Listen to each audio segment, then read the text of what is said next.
We are honored to have, okay, there you go. We are honored to have a longtime member of this church, Jennifer Wolfe, and some members of her writing circles as our speakers.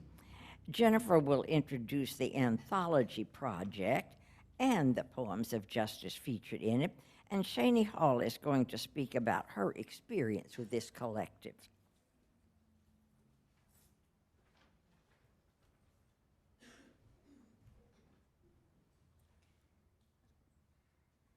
Thank you, Sharon. I'm Jennifer Wolfe, and I say thank you to everyone gathered here today. It is a joy and a privilege to be here with all of you. I love this church. It's a beautiful community. And we're certainly grateful today to be the recipients of today's special collection. Thank you, Peter. Thank you, Meg Rohal, who came up with these good ideas. Yes, today I'm honored to introduce several members of our writing community, but I also want to give you a little history of our church and of our community and tell you how it's connected to this church.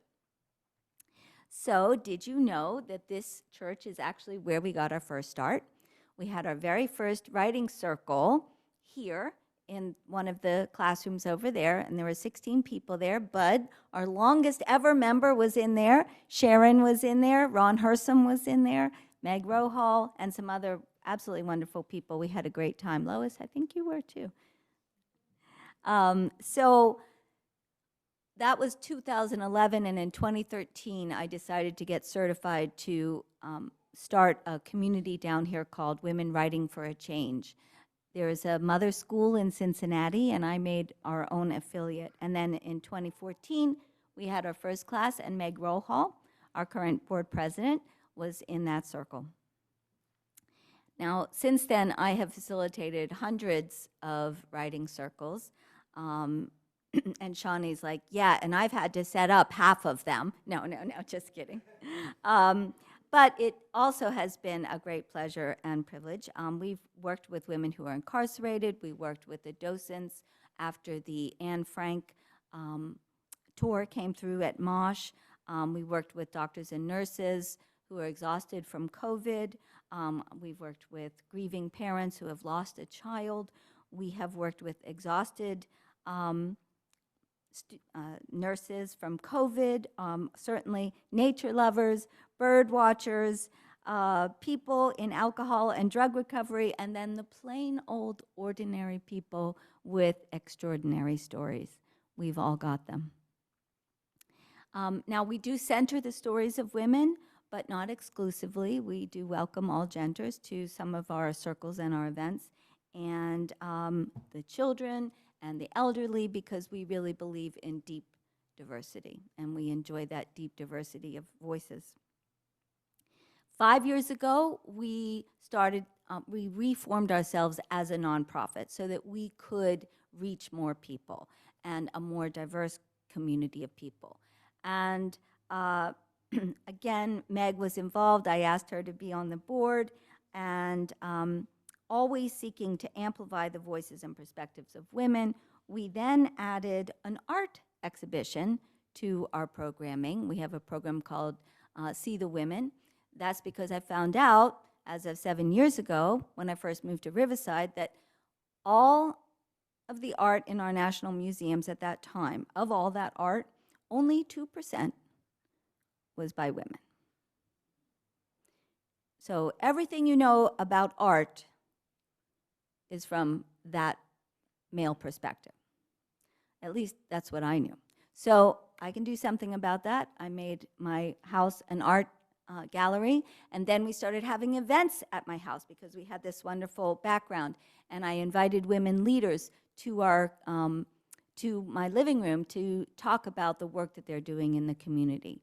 And then there was this wonderful intersection of art and writing, and we decided to bring in some interns and some leaders, and all together we started our flagship program, which is our anthology.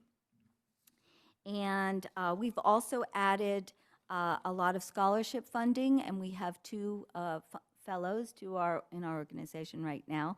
There are Zora Neale Hurston fellows in literary arts, storytelling, and placemaking. So we're very serious about being deep within the community. Now, another deep connection to this community is Sharon Scholl, was actually, who currently is one of the editors of our anthology. She was one of the first people to be a part of a poetry group that started at this church, that started a very famous, well-known literary publication called Calliope. And that was started in the 1970s, when it was very difficult for women to get placed in publications. For one of those editions, over 3,000 women applied to be in the publication. So we wanted to carry on that energy, and in 1988, when they closed, in 2018-19, we picked up the thread and we published our own anthology, an inclusive anthology of all the writers in our community. And if you are writing in our community, then you're eligible. So we just eliminated that whole qualification problem, because we believe that every story is worthwhile, that every person's story is important. So today I have gathered several of our poets from our latest anthology to read their work to you. I will first introduce Shawnee Hall, my good friend and our board president, and she'll read her poem, but also tell you a little bit about her perspective running this organization for the past year and a half, and what this means to all of us. So come on up, Shawnee.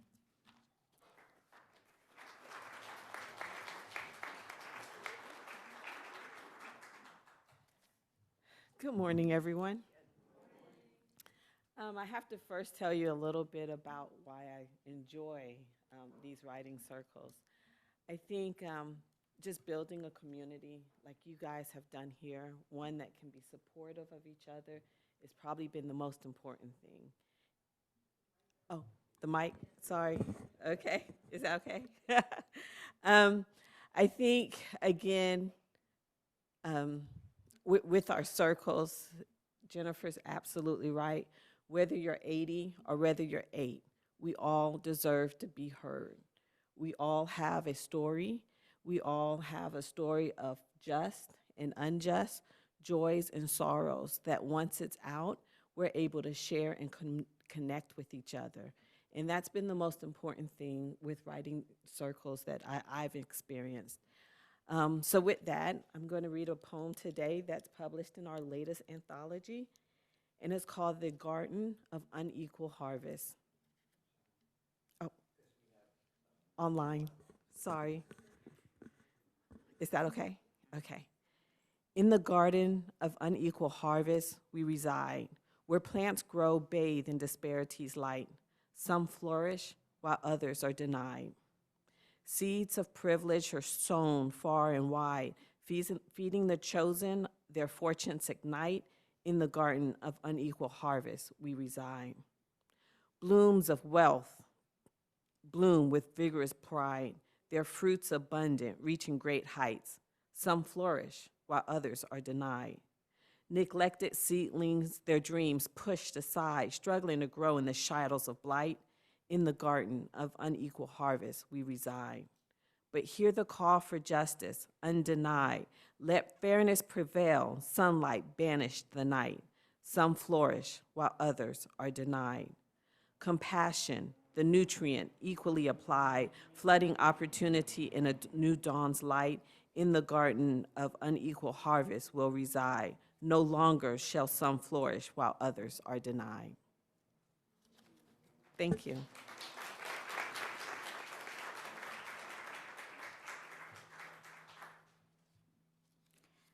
Okay. Thank you, Shawnee. Next, Marla Albertine on her experience.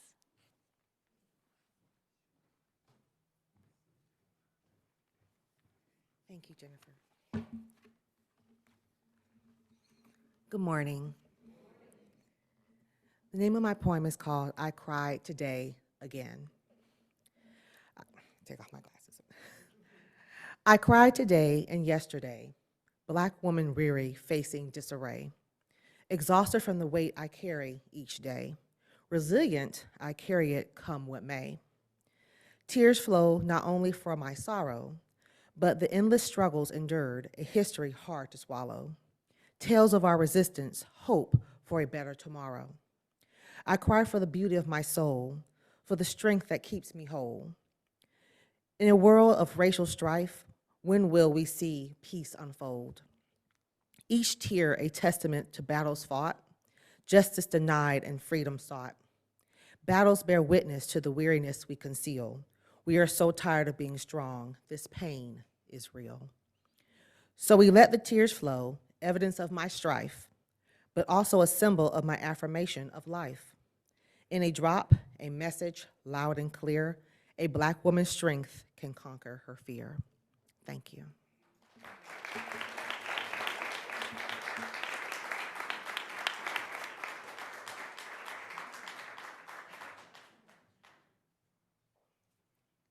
And now, Kristen Holiday.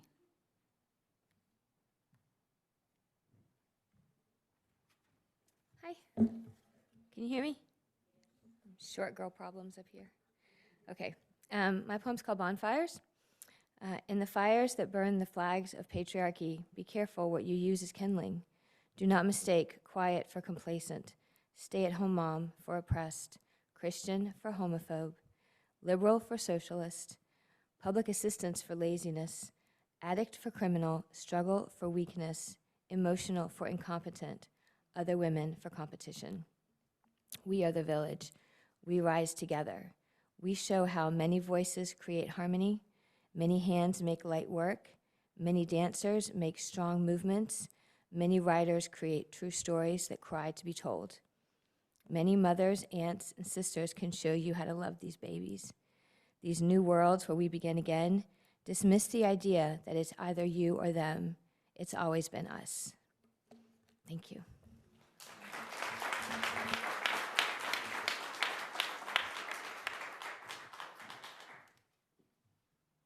Thank you, Kristen. Miss Bluebird.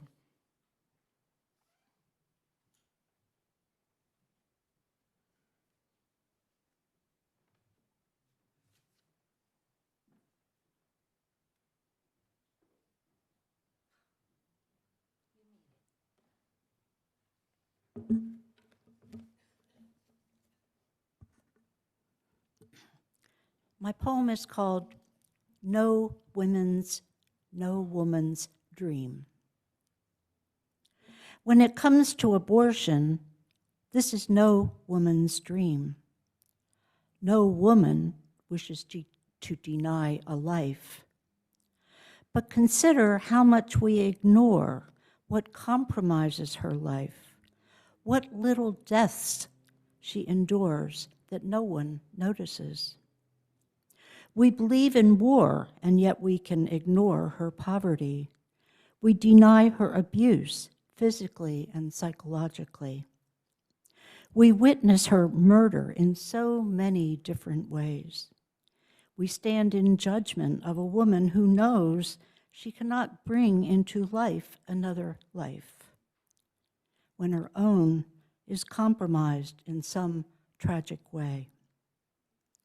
Do we have the right to stand in judgment?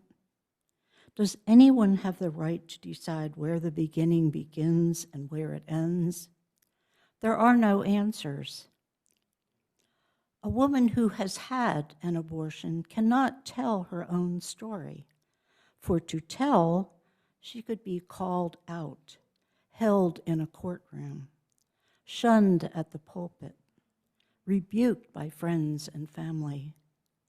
When it comes to abortion, a woman will be judged to have committed an unforgivable sin by others who have not looked at their own sins, if you believe in sin. The woman who chooses abortion is left alone, without privacy. She is left alone, alone. Thank you.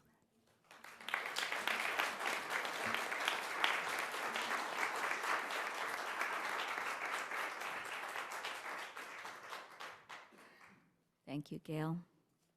And now Ms. Cynthia Butler Jackson.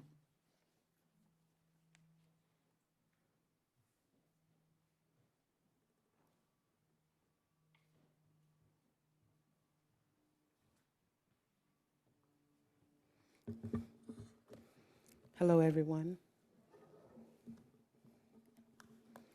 My name is Cynthia Butler Jackson. I am so blessed to have been chosen to write with such great women as Jennifer Wolfe and Sharon Stroh. My piece that I wrote is the soul of my feet. It's about the pain that women who look like me, the proteges of the American African slaves, have to deal with. The pain, screaming for pain, I'm in pain, and being ignored, that all come passing by. When I wrote this, I wrote about my pain. I didn't know that my daughter, who was hearing impaired, was suffering pain that no one acknowledged. Because she was hearing impaired, her culture, she calls it the deaf culture, her voice was being ignored. And I witnessed her struggle through stage 4 cancer before she departed this earth in December. I watched her fight and fight and fight. Fight to be heard, fight to be understood, and fight and fought to have a voice, even with her own physician. So when I wrote this last year, I didn't know that I would be writing for Brandy. So I brought this, she called herself Brandy B. So we had this made, and this is of her. So my story, thank you, Jennifer. Thank you for your strength and the path that you have laid out for us, Ms. Stroll. You know how I feel about you. Okay. And here it is, it's in a letter form to a suitor who was pursuing love, a relationship, courtship that I did not have to give. And I wrote the letter, addressing his letter, and it goes, "Dear my fair lady, you do deserve justice for all your come passing by pain, if that is such a thing," he says. I wrote back, "Dear suitor, I sequest your request. How is this requester you call justice viable for me, when there's affirmation of a more powerful tool, a renowned stellar award given to a fool, a distorted force of hate that has brought me so much pain, where so hate wrath left lacerating wounds and bedeviled scars I boldly wear outside my beautiful brown toned skin, pain not easily diluted in hate's congealed shame. Weary pain I courageously reported time and time again. Where so I have cleverly conveyed my all compassing by pain out loud through spoken word poetry and poetically hidden clues.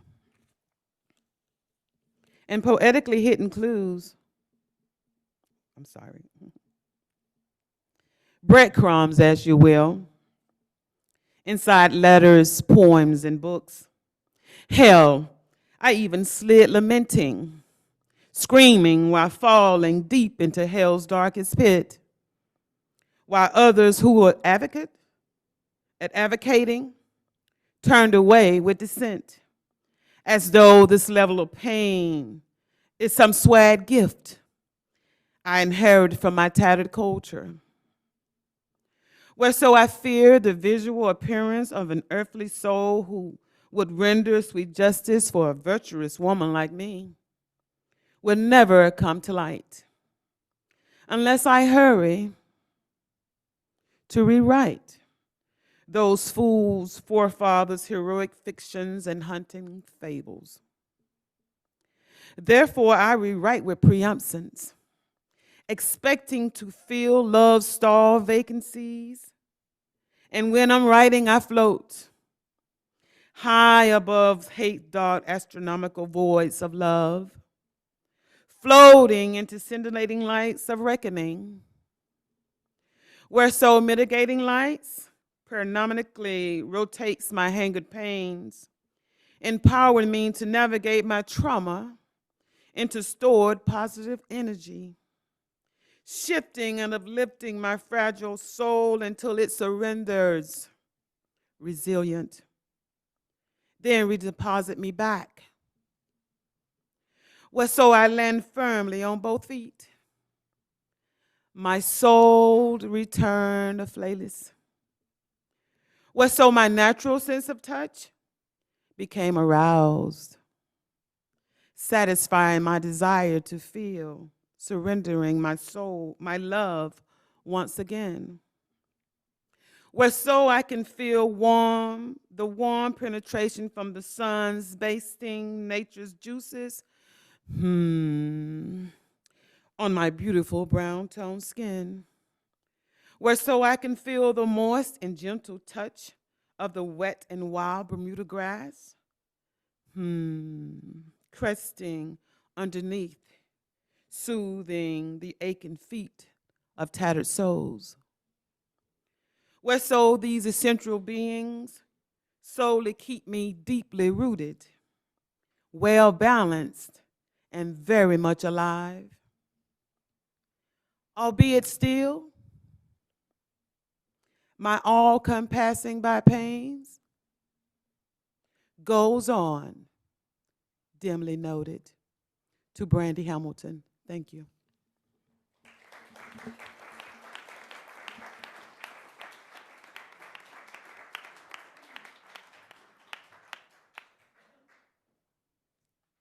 Thank you, Cynthia.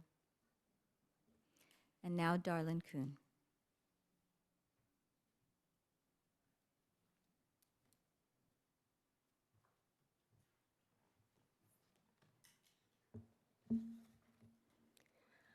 I'm Darlene Finch Kuhn. My poem is titled In Berlin. In Berlin, the Germans have not erased history. The atrocities of the Nazis are remembered in museums and on small plaques on buildings and in parking lots that warn, "This evil thing happened here."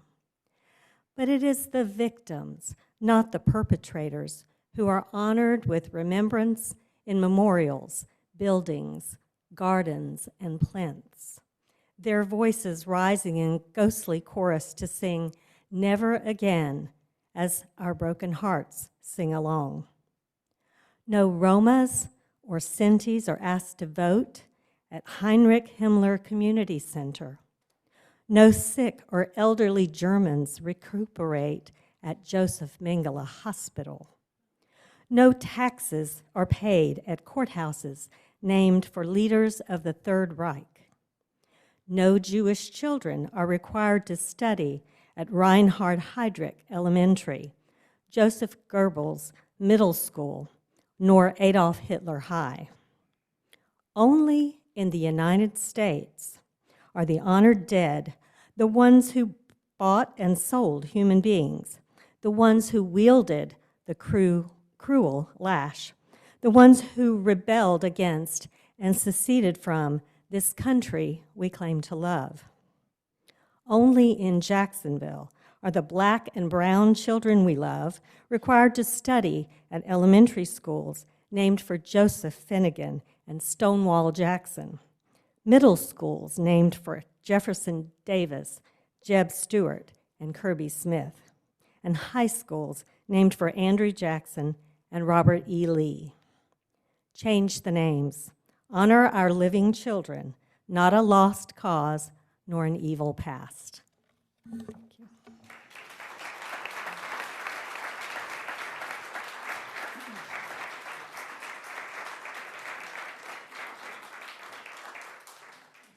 Thank you, darling.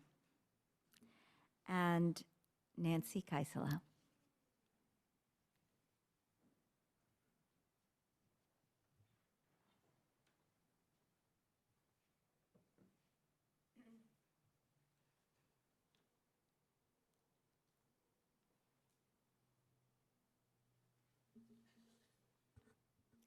This historical narrative poem is culled from letters written by my cousin Ken Keller to our grandmother when he trained for the Vietnam War. Letters from Fort Knox. July 9th, 1967. Dear Grandma, we get our heads shaved once a week. Without hair, these stupid glasses, and these baggy pants, I'm a mess. Feel that way too. Everywhere we go, we have to run or march in formation. No walking. My feet feel it. I won't be home for over 17 weeks. I'll be a stranger in my own town. Sure do wish you were doing the cooking here. Susie wouldn't even meow once over this stuff. I called you the other day, but you didn't answer. You're probably up at Rose's bar again. If you don't write, I'll come home and wrestle you to the ground. Love, Ken. July 17th, 1967.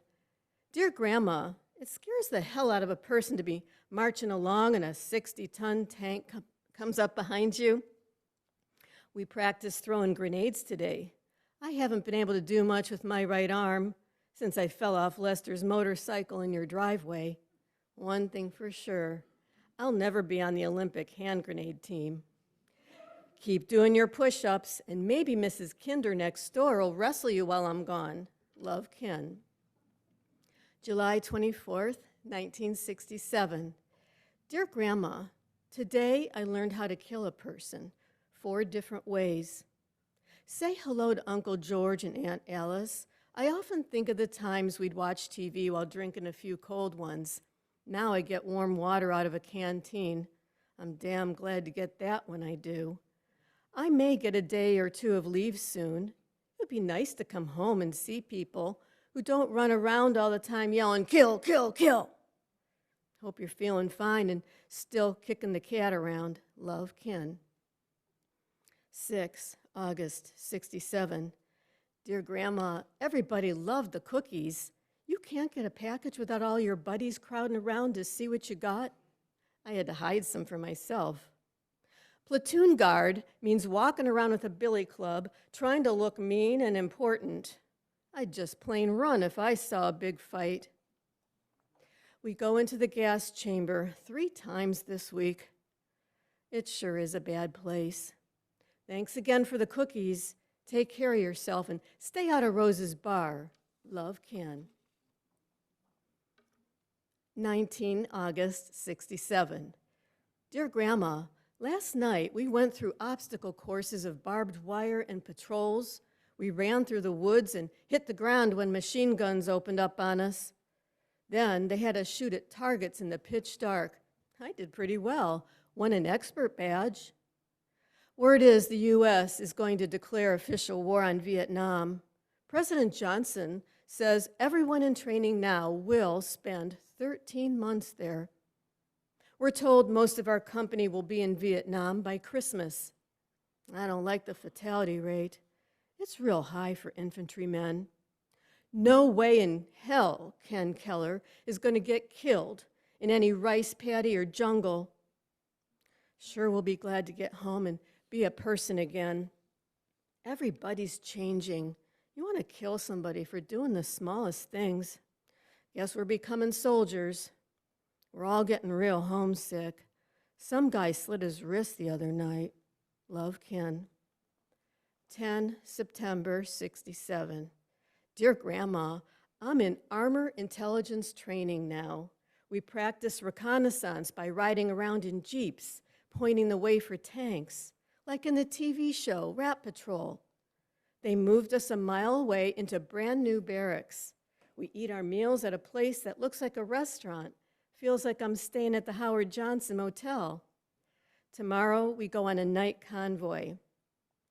Our jeeps are mounted with machine guns, M60s and M50s. You can saw trees down and cut small tanks in half. Bet I sure could raise hell with your rabbits at the creek. I wonder if Rose's Bar has gone out of business now that I'm gone. I've only had 2 beers since I've been in the Army. Only 7 more weeks of training, and I might be able to beat you in a wrestling match when I get home. Love, Ken. 24 September 67.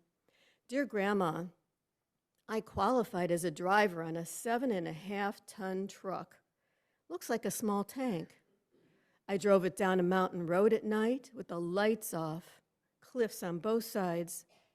Soon, I'll start training with grenade and rocket launchers. Then, we blow up bridges and set landmines. I'm not too keen on disarming those mines. 6 weeks to go, and 98% of my troop goes to Vietnam. Tell Aunt Alice we have a date to polish off a 6-pack of beer when I get home. Love, Ken. October 24th, 1967. Illyria GI in truck crash dies. A 21-year-old Illyria soldier, Private Ken Keller, died of injuries received when an Army truck overturned at Fort Knox.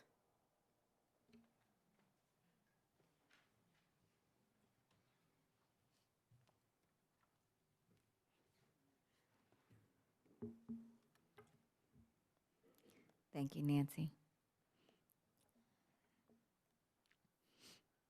Because I do want to end on a bit of a hopeful note that there is, in fact, a way toward, at least, justice for all. I'll read the last poem in the anthology, And Justice for All by Patricia Daly Lipe. On this earth, there is oneness, a rhythmic flow, a great symphony. Trees with roots, stems, and leaves, shells, fins, furs, and wings, all living things. Each has a purpose, and to each an end, and then a new beginning. Let us recapture the imagination of a child, see once more the mystery, beauty, and joy of God playing within and behind, beyond and above. Unite with the intimacy of commitment. Trust takes time, but the gift is there, waiting.